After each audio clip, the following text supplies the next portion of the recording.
Good evening and welcome to Overtime here on WOTM. I am Gerhard Mathangani, joined by Mark Everett Kelly this evening. Got lots to dive into. We will start in college football. We'll also talk a little NFL football and a bit in college basketball. But let's start, as you said, in the college football world. A lot of people had some raised eyebrows as they were on Instagram or Twitter and found out the news that Bo Nix has decided on where he'll go to school. A lot of rumors floated around for a very long time, but then today, or earlier yesterday, we got our answer about where he's going. He's headed over to the Pac-12, going to Oregon. How did this news meet you, and what are some of the things you were thinking? It surprised me.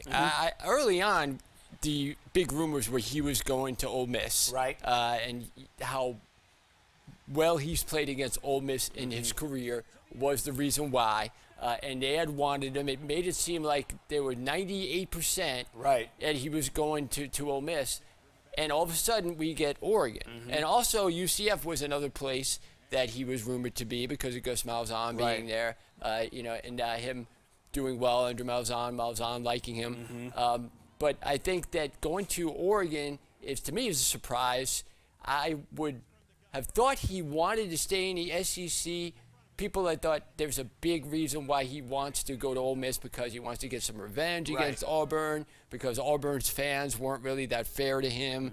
But when you look at his overall career, there was a definite love-hate relationship with Bo Nix, but that had a lot to do with the inconsistency of his play.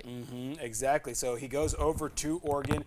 He'll meet back up with Kenny Dillingham, which, if you remember, he was the offensive coordinator in 2019, or quarterbacks coach, I should say, in 2019, when he had his best season. And ironically, that's the year that he was put on the map after game one, after beating the Oregon Ducks. Do you think that the remix, the matchup now with Kenny Dillingham, once again, who's now there with Dan Lanning, it's a new head coach who was at Georgia, was the defensive coordinator at Georgia, and a new / older as far as familiarity goes, as far as the offensive coordinator goes. Do you see this working as he tries to take that step with 2 years of eligibility and try to go to the NFL? Well, can he be more consistent? A perfect example. The first 6 games, 57.8% completion percentage, 6 touchdowns, 1 interception, 199 yards per game, 107 rush yards, that's only 3 per game, and just 1 TD. Then he has 2 really good games against Arkansas and Ole Miss. 76.8 completion percentage, 3 touchdowns, 1 interception, over 284 yards passing per game, 72 rush yards, that's 5.5, and 3 touchdowns. Okay? Then he finishes off his season awful, 57% completion percentage, 2 touchdowns, interception, 265 yards, negative 21 yards rushing, which is a big part of his offense against Texas A&M and Mississippi State. That's the inconsistency. Average, great, bad. Exactly, and it's kind of seen that his career has kind of unfolded and developed. Final thing, let's flip over to the Auburn side. What does Auburn do now? Do you continue to develop TJ Finley? Do you go to the transfer portal, try to find someone?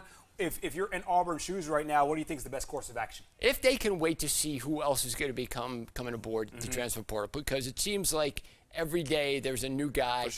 There's a new system that wants to be played. I like TJ Finley. You know he can play in the SEC. He would have had, I think, success at LSU, but he left there because he wasn't going to get his opportunity. Now his opportunity, I think he deserves it. He came here to be a backup. He played pretty well, but again, the offense wasn't necessarily designed around him. So I think if they design the offense around him, he'll do a really good job, and I think Auburn will benefit from that. I don't know if, again, we have to understand what is success for Auburn. Are they going to be Alabama? No. Are they going to be a team that can compete for the West? Maybe, but I wouldn't have that, well, if we don't, then Harsin needs to be fired, and then we need to blow everything up. I think the expectations need to be handled a little bit. And what about Tank Bigsby? Is he going to come back? And he needs to play better as well. Exactly. So really a lot of interesting questions, I think, for Auburn. An interesting move for Bo Nix. We'll see how far it goes as he heads out west. Meanwhile, we'll flip over to the Alabama Crimson Tide. They're still in the middle of bowl practice for the college football playoff. They'll have Cincinnati. Now, everybody thinks that this game will be a blowout, but head coach Nick Saban is quick to point out the fact that they have a really, really good defensive unit, especially in their secondary, one of the better secondaries in the country. As the Tide gets ready already. We'll talk about some of the things that that you think they need to be doing right now, and some of the things that they need to be finding right now. A big position of interest will be the wide receivers. They lost John Metchie, one of their stars from this year.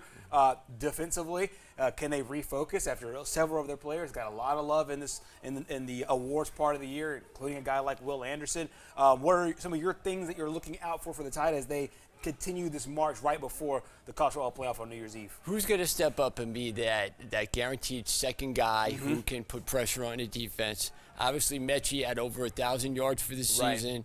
Jameson Williams is a stud. Oh, yeah. So let's just say he's the best wide receiver they have. He's going to get most of the attention.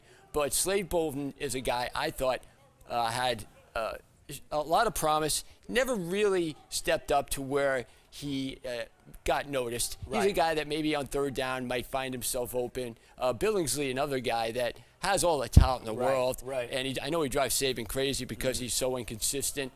Then you look at toward the end of the year, Jakari Brooks, Javon Baker, they played a lot better. And Cameron Latu, 5 touchdown receptions his first 5 games, then only 1 the last 6 games. So he's a big target in the middle of the field. I remember him being utilized against Ole Miss really well.